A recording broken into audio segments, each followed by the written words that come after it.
Good day, everyone. My name's Paul, and as you can see from my channel, I just call myself the Picky Prince, just because I'm kind of picky about what I put in my collection. I'm very particular about the spine in particular. Anyways, recently I bought a lot of about 50 DAW yellow spine books that are numbered, and they all came, and most of them are in excellent condition, and I'm very, very, very happy with that. Right, so I'm just going to go through them. I'm going to go through in chronological order, which happens to be numerical order for their numbering. If y'all are aware, these books are all numbered up until about 500 something. I forget exactly which one. And so let's get going. First book is The Mind Behind the Eye by Joseph Green. This is book number 2, and the cover artist is Josh Kirby. Right, I was very ecstatic to get number 2. I have number 1, pretty good copy of it. Get number 2, so I have 1 and 2 now. I was very a pleasant surprise in this collection. Next book is The Probability Man, book number 3 by Brian N. Ball, cover by Kelly Fraz. I don't know anything about these books at all. I am not a huge reader just because I'm so slow at it. But great cover. Black covers are very hard to get in pristine shape. They pick up fine creasing really, really easy. Spine is really good. Might be a tad faded on the printing, the title printing, but it looks really good. Very happy with this copy. Alrighty. Next up, we have The Mind Block Man by Jeff Sutton. This is book number 8, and the cover is by none other than Jack Gauguin. Jack did a lot of covers, especially early on in the DAW line. You'll see today, at least I think probably like 5 to 8 books are done by Jack Gauguin. So that's a Jack Gauguin cover. Again, another black cover. It's very hard to get a great clean cover on that. Spine, if I remember, is pretty tight, and I'm happy to have this one in my collection for good. All right, next up, At the Seventh Level by Suzette Hayden Elgin. This is book number 10. And the cover artist is none other than George Barr. George Barr is one of my favorite DAW cover artists. I didn't know anything about him really until I started collecting the DAW books, and then I kind of noticed a trend of books covers that I liked. And when I looked up the artists, they were all George Barr. So great cover there. He has a very distinct style, and I love to collect them. Thank you. Thank you. All right. Up next is book number 13, The Year's Best Horror Stories. This is volume 1, it has multiple authors, of course. And this cover is done by Carol Thull. She's, I don't want to say easy to recognize because other artists do take her style a little bit, but a lot of her covers have the circle on them with some type of a composite or I can't think of the right word, image there, a conglomeration of a couple different images on there. Carol Thull. Up next is Genius Unlimited by John T. Philippant, book number 16. And as I said a few seconds ago, the cover artist again is Jack Gauguin. Jack's not one of my favorite artists, but he's not one of my least favorite artists. But he must have done pretty well by DAW books because they brought him back a lot. So nice red cover there. Good looking spine. Up next, we have The Regiments of Night by Brian M. Ball. This is book number 19. And the cover artist is Kelly Fraz. Kelly Fraz also did a lot of book covers for DAW. He has a very distinct style. Not my favorite, but any artist that has a distinct style and has a good career, I am jealous of because I'm not that artistic. But anyways, this book kind of reminds me of those laser books, I guess they're called, because the guy's face on here looks like the little face they always have on those books. Up next is The City Machine by Louis Trimble. This is book number 24. Again, this cover is done by Kelly Fraz, which kind of surprised me. I know Kelly's art pretty well, and I did not guess that this was the Kelly Fraz cover. I'm not sure what I guessed, if anything. I didn't know what it was. But it almost looks like a Christmas cover minus the spaceship-looking building in the background. Up next, the Book of Brian Aldiss. This is number 29, and you'll never guess who the author is. Brian Aldiss. Again, this cover is Carol Full. You can tell by the circular, and again, kind of the hodgepodge of different, I don't know, artifacts on the cover to create a certain feel. And so I kind of like her covers. They're not my normal style that I would go for, but when you look at it from a feeling, it's kind of interesting. Up next, Transit to Scorpio. This is book number 33 by Alan Burke Akers, and the cover artist is Tim Kirk. Tim Kirk did a lot of the Scorpio books. I don't want to say all of them because I don't have all of them. But his style is kind of similar to Kelly Freas, just a little bit more darker and a little bit more muted in a way, which I kind of like. So great cover by Tim Kirk. Next book is Darkover Landfall by Marion Zimmer Bradley. And this is book number 36. And the cover is, again, Jack Gauguin. He was a busy man early on. I've not read anything by Marion Zimmer Bradley, unfortunately. I should probably change that soon. Anybody have any recommendations? You can leave it down below.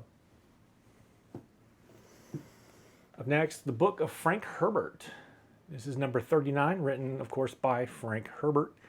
And now you're thinking to yourself, this is a Carol full cover because of the circular design, but it's not. I was kind of surprised because I guessed that.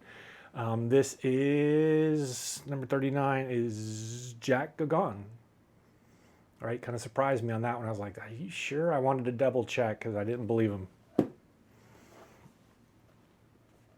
Next book is The Changeling Earth by Fred Saberhagen. This is book number 41, and the cover is by Tim Kirk. Again, you can see the juxtaposition between the foreground and the background, with the foreground being very kind of muted and dark and a little bit more, I don't know what the right word is, grungy than the Kelly Freas cover.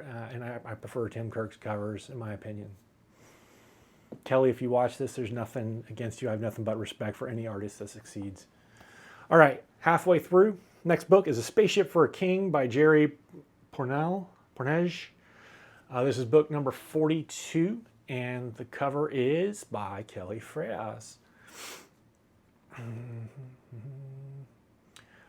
Happy to have this one in my collection. This is probably my third copy of this, and my other two copies one was really beat up, one had a little chew mark on it, and this one is finally a good, nice, clean copy, so I'll get rid of the other two. All right. Up next, The Other Log of Phileas Fogg by Philip Jose Farmer. This is book number 48. And the cover is, once again, Jack Gauguin. Can't believe how many he did in this stack. I should sum them up at the end and see. Alrighty. Next book is The Sons of Scorpio by Alan Burke Akers. It is number 49. And if you were listening earlier, you should guess that this cover was done by Tim Kirk, because it is. You can see again there's a juxtaposition in colors between the foreground and the background, with the foreground being kind of muted and bold and a little kind of grungy, and it's a great cover by Tim Kirk. Up next is Strange Doings by R.A. Lafferty, book number 50 in the DAW line. And if you had to guess, based on everything I said, who do you think the cover artist is? Once again, Jack Gauguin.